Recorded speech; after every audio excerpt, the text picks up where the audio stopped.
Hey guys, good evening. My name is Diksha and I have created this channel so that I can help you guys out in your studies. In this channel, I will be talking about the poems, short stories, novellas and many more things related to literature. Please do support me and motivate me so that I can make good videos and help you guys out in your studies. And the poem which I have taken for today's video is a poem named A Bird Came Down the Walk by Emily Dickinson. So, first of all, let's read the poem out, and after that, I will be discussing it with you guys. So, let's begin.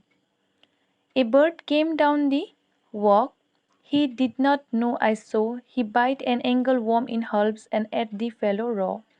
And then he drank a dew from a convenient grass, and then hopped sidewise to the wall to let a battle pass. He glanced with rapid eyes that hurried all abroad. They looked like frightened beasts, I thought. He stirred his velvet head like one in danger. Cautious, I offered him a crumb, and he unrolled his feathers and rowed him softer home. Then oars divide the ocean, to silver for a seam, or butterflies of bank of noon leap splashless as they swim. From the title itself, we come to know that it's a poem about a bird. In the first stanza, we come to know how the poet encountered a bird who came down for a walk.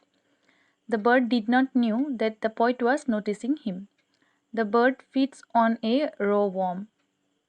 From the first stanza, it is clear that the bird came down only for his food.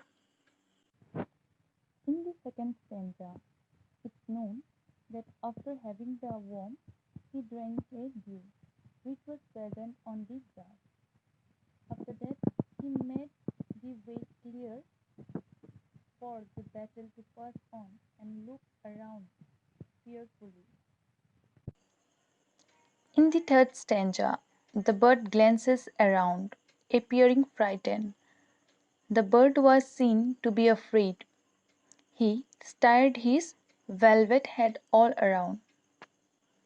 In the third stanza, we notice how the bird was moving his velvet head all around and looking around who was there.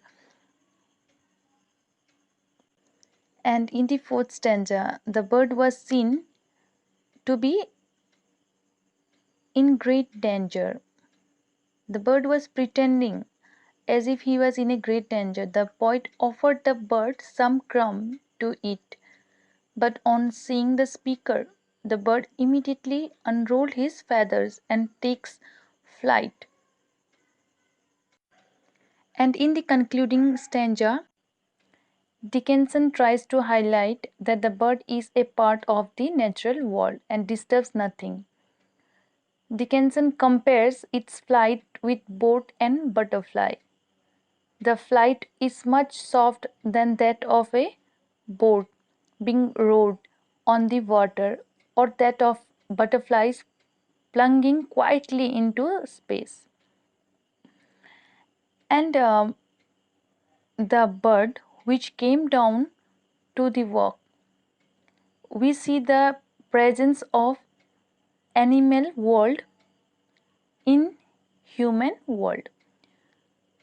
Thank you. So